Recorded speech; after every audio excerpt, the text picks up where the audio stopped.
Today I wanted to introduce you to one of my favorite books.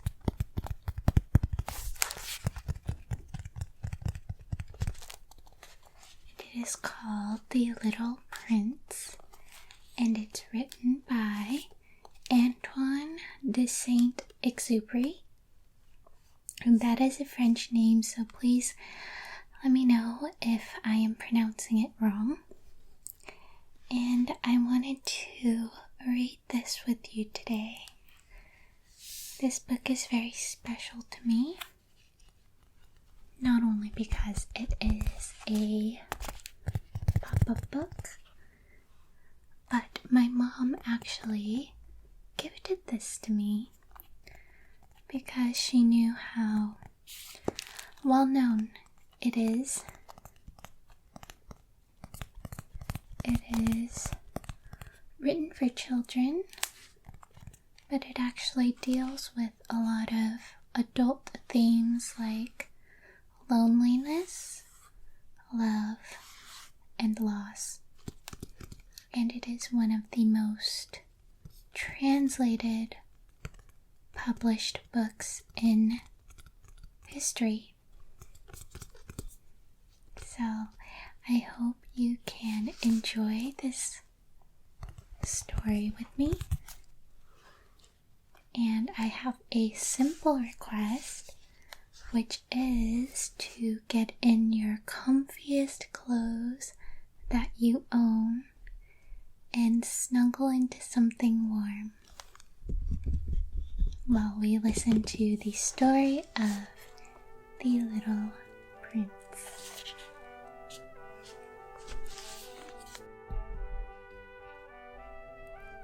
The Little Prince by Antoine de Saint-Exupéry.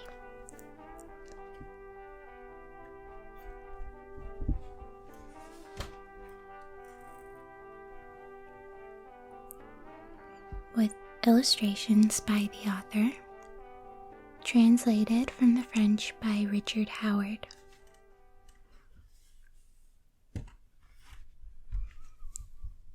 Once, when I was 6, I saw a magnificent picture in a book about a jungle called True Stories.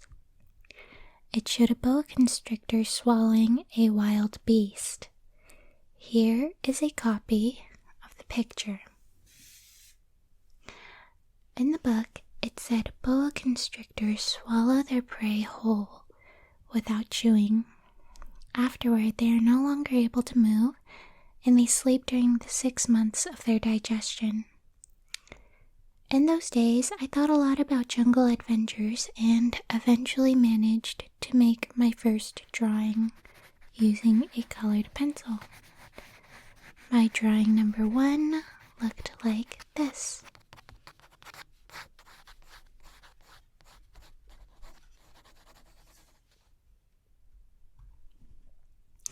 I showed the grown-ups my masterpiece, and I asked them if my drawing scared them.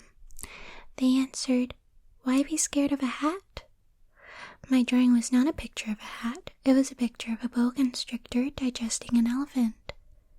Then I drew the inside of the boa constrictor so the grown-ups could understand.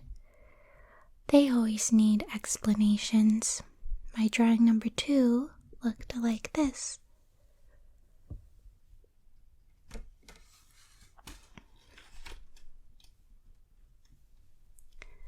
Grown-ups advised me to put away my drawings of boa constrictors outside or inside and apply myself instead to geography, history, arithmetic, and grammar. That is why I abandoned at the age of 6 a magnificent career as an artist. I had been discouraged by the failure of my drawing number 1 and of my drawing number 2. Grown-ups never understand anything by themselves, and it is exhausting for children to have to provide explanations over and over again. So then I had to choose another career, and I learned to pilot airplanes. I have flown almost everywhere in the world, and as a matter of fact, geography has been a big help to me. I could tell China from Arizona at first glance, which is very useful if you get lost during the night. So I have led in my course of my life lots of encounters with lots of serious people. I've spent lots of time with grown-ups. I've seen them at close range, which hasn't much improved my opinion of them. Whenever I encountered a grown-up who seemed to be at all enlightened, I would experiment on him with my drawing number 1, which I have always kept. I wanted to see if he really understood anything, but he would always answer, "That's a hat." Then I wouldn't talk about the boa constrictors, or jungles, or stars. I would put myself on his level and talk about bridge, and golf, and politics, and neckties. And then my grown-up was glad to know such a reasonable person. So I lived all alone without anyone I could really talk to until I had made a crash landing in the Sahara Desert 6 years ago. Something in my plane's engine had broken, and since I had neither a mechanic nor passengers in the plane with me, I was preparing to undertake the difficult repair job by myself. For me, it was a matter of life or death. I had only enough drinking water for 8 days. The first night, then, I went to sleep on the sand, 1,000 miles from any inhabited country. I was more isolated than a man shipwrecked on a raft in the middle of the ocean. So you can imagine my surprise when I was awakened at daybreak by a funny little voice saying, "Please, draw me a sheep." What? Draw me a sheep. I leapt up as if I had been struck by lightning. I rubbed my eyes hard, I stared, and I saw an extraordinary little fellow staring back at me very seriously. Here is the best portrait I managed to make of him later on. But of course, my drawing is much less attractive than my model. This is not my fault. My career as a painter was discouraged at the age of 6 by grown-ups, and I had never learned to draw anything except boa constrictors outside and inside.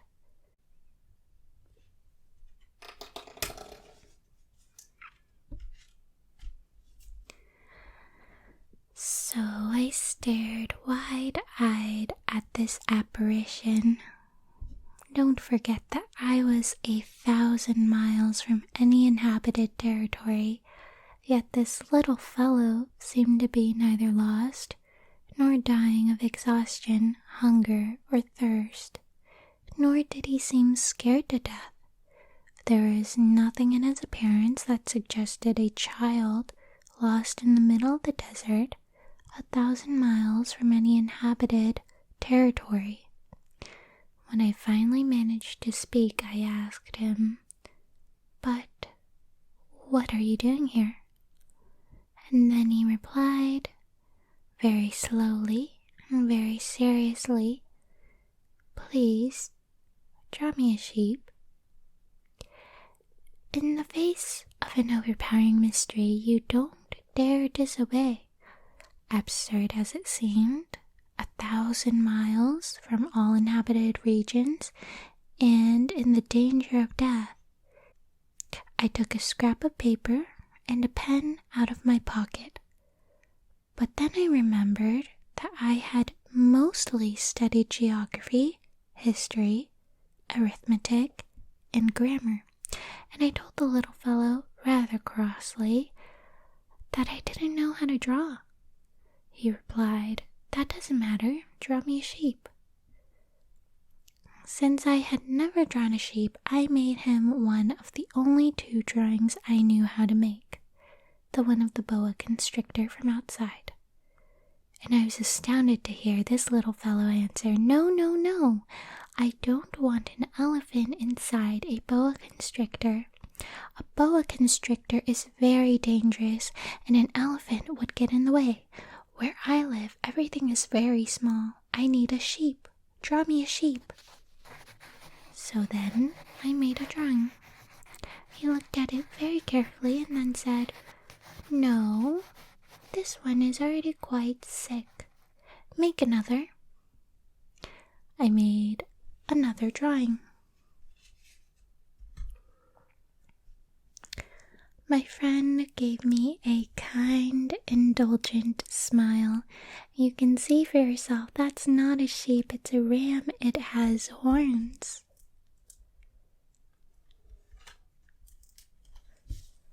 So I made my third drawing, but it was rejected like the others. This one's too old. I want a sheep that will live a long time. So then, impatiently, since I was in a hurry to start work on my engine, I scribbled this drawing and added, "This is just the crate. The sheep you want is inside."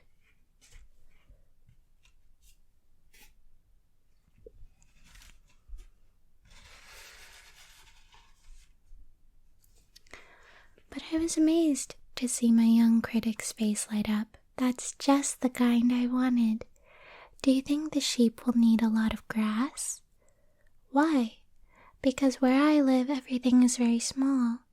There's sure to be enough. I've given you a very small sheep. He bent over the drawing.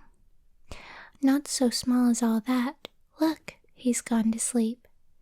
And that's how I made the acquaintance of the little prince. It took me a long time to understand where he came from. The little prince who asked me so many questions never seemed to hear the ones I asked him. It was things he said, quite at random, that, bit by bit, explained everything. For instance, when he first caught sight of my airplane — I won't draw my airplane, that would be too complicated for me — he asked, "What's that thing over there?" "It's not a thing. It flies. It's an airplane. My airplane." And I was proud to tell him I could fly. Then he exclaimed, "What? You fell out of the sky?" "Yes," I said modestly. "Oh, that's funny." And the little prince broke into a lovely peal of laughter, which annoyed me a good deal. I like my misfortunes to be taken seriously. Then he added, "So you fell out of the sky too. What planet are you from?" That was when I had the first clue to the mystery of his presence, and I questioned him sharply, "Do you come from another planet?" But he made no answer. He shook his head a little, still staring at my airplane. "Of course that couldn't have brought you from very far." And he fell into a reverie that lasted a long while. Then, taking my sheep out of his pocket, he plunged into contemplation of his treasure.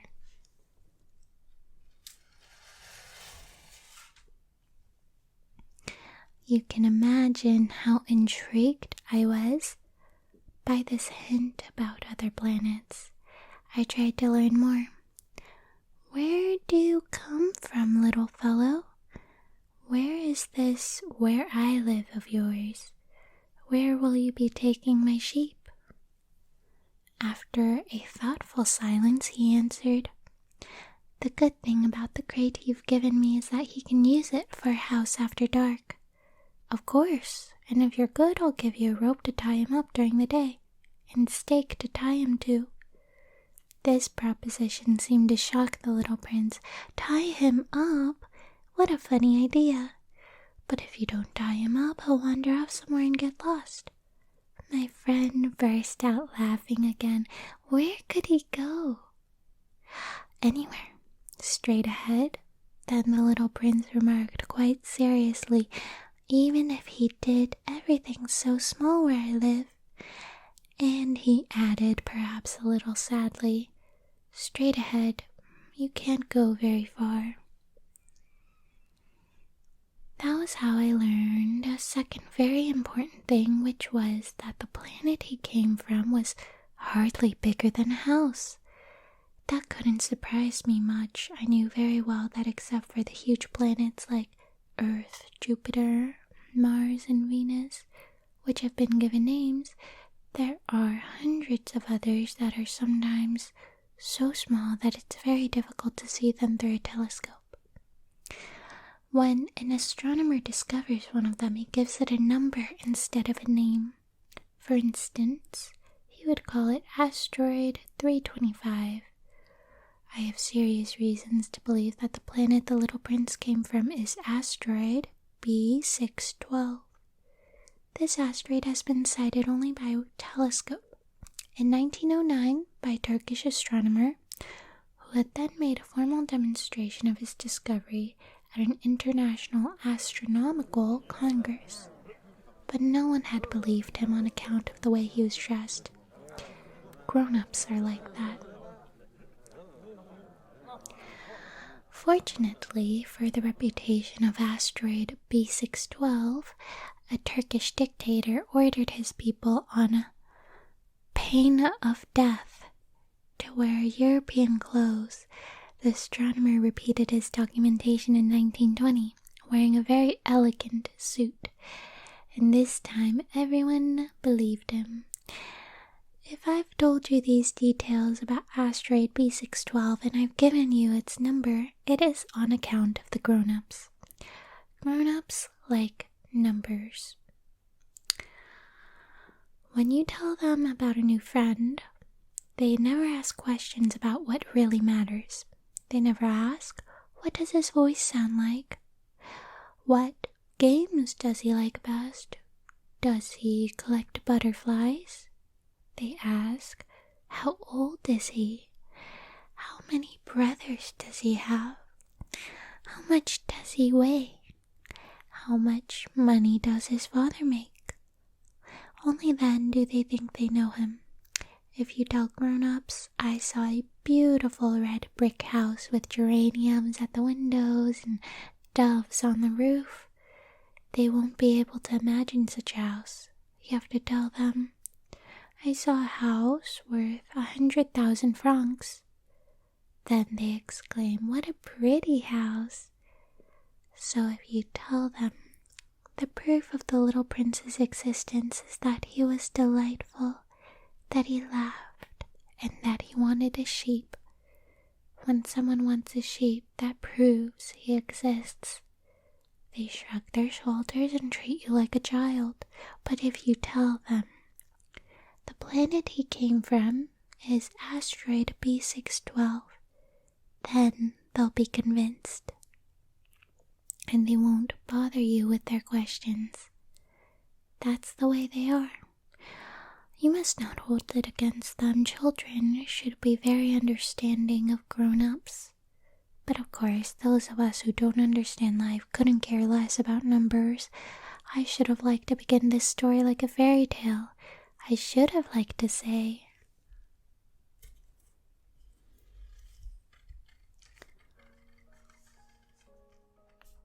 once upon a time, there was a little prince who lived on a planet hardly any bigger than he was, and who needed a friend. For those who understand life, that would sound much truer. The fact is, I don't want my book to be taken lightly. Telling these memories is so painful for me. It's already been 6 years since my friend went away, taking his sheep with him. If I try to describe him here, it's so I won't forget him. It's sad to forget a friend. Not everyone has had a friend. And I might become like the grown-ups who are no longer interested in anything but numbers. Which is still another reason why I've bought a box of paints and some pencils. It's hard to go back to drawing at my age, when you've never made any attempts since the one of a boa from inside the one of a boa from outside. At the age of 6, I'll certainly try to make my portraits as true to life as possible, but I'm not entirely sure of succeeding. One drawing works, and the next no longer bears any resemblance, and I'm a little off on his height, too. In this one, the little prince is too tall, and here he's too short, and I'm uncertain about the color of his suit. So, I grope in one direction and another as best as I can. In the end, I'm sure to get certain more important details all wrong. But here you'll have to forgive me. My friend never explained anything. Perhaps he thought I was like himself, but I unfortunately cannot see a sheep through the sides of a crate. I may be a little like the grown-ups. I must have grown old. Every day I'd learn something about the little prince's planet, about his departure, about his journey. It would come quite gradually in the course of his remarks. This was how I learned on the third day about the drama of the baobabs. This time, too, I had the sheep to thank, for suddenly the little prince asked me a question, as if overcome by a grave thought. "Isn't it true that sheep eat bushes?" "Yes, that's right." "Ah, I'm glad." I didn't understand why it was so important that sheep should eat bushes, but the little prince added, "And therefore they eat baobabs too?" I pointed out to the little prince that baobabs are not bushes, but trees as tall as churches, and that even if he took a whole herd of elephants back to his planet, that herd couldn't finish off a single baobab. The idea of the herd of elephants made the little prince laugh. We'd have to pile them on top of one another. But he observed perceptively, before they grow big, baobabs start out by being little. "True enough, but why do you want your sheep to eat little baobabs?" He answered, "Oh, come on, you know," as if we were talking about something quite obvious, and I was forced to make a great mental effort to understand this problem all by myself. And in fact, on the little prince's planet, there was, as on all planets, good plants and bad plants. The good plants come from good seeds, and the bad plants from bad seeds, and the seeds are invisible. They sleep in the secrecy of the ground until one of them decides to wake up. Then it stretches and begins to sprout, quite timidly at first. A charming, harmless little twig reaching toward the sun. If it's a radish seed or a rosebush seed, you can let it sprout all it likes.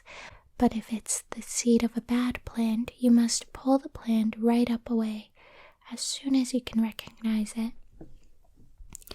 As it happens, there were terrible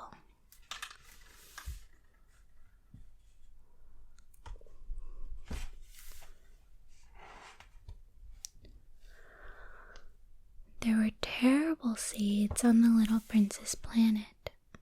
Baobab seeds. The planet's soil was infested with them. Now, if you attend to a baobab too late, you can never get rid of it again. It overgrows the whole planet. Its roots pierce right through. And if the planet is too small, and if there are too many baobabs, they make it burst into pieces. It's a question of discipline, the little prince told me later on. When you've finished washing and dressing each morning, you must tend to your planet. You must be sure to pull up the baobabs regularly, as soon as you can tell them apart from the rose bushes, which they closely resemble when they're very young. It's very tedious work, but very easy. And one day he advised me to do my best to make a beautiful drawing for the edification of the children where I live. If they travel someday, he told me, it could be useful to them. Sometimes there's no harm in postponing your work until later, but with baobabs, it's always a catastrophe. I knew one planet that was inhabited by a lazy man. He had neglected 3 bushes. So following the little prince's instructions, I have drawn that planet. I don't much like assuming the tone of a moralist, but the danger of baobabs is so little recognized, and the risks run by anyone who might get lost on an asteroid are so considerable that for once I am making an exception to my habitual reserve. I say, children, watch out for baobabs. It's to warn my friends of a danger of which they, like myself, have long been unaware that I worked so hard on this drawing. The lesson I'm teaching is worth the trouble. You may be asking, why are there no other drawings in this book as big as the drawing of the baobabs? That's a simple answer. I tried, but I couldn't manage it. When I drew the baobabs, I was inspired by a sense of urgency.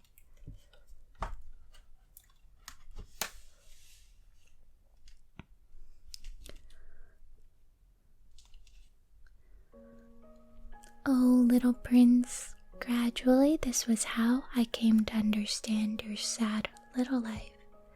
For a long time, your only entertainment was the pleasure of sunsets. I learned this new detail on the morning of the 4th day when you told me, I really like sunsets. Let's go look at one now. But we have to wait. What for? For the sun to set. At first, you seemed quite surprised, and then you laughed at yourself and you said to me, I think I'm still at home. Indeed, when it's noon in the United States, the sun, as everyone knows, is setting over France. If you could fly to France in 1 minute, you could watch the sunset. Unfortunately, France is much too far, but on your tiny planet, all you had to do was move your chair a few feet, and you would watch the twilight whenever you wanted to. One day I saw the sun set 44 times, and a little later you added, you know, when you're feeling very sad, sunsets are wonderful. On the day of the 44 times, were you feeling very sad? But the little prince didn't answer.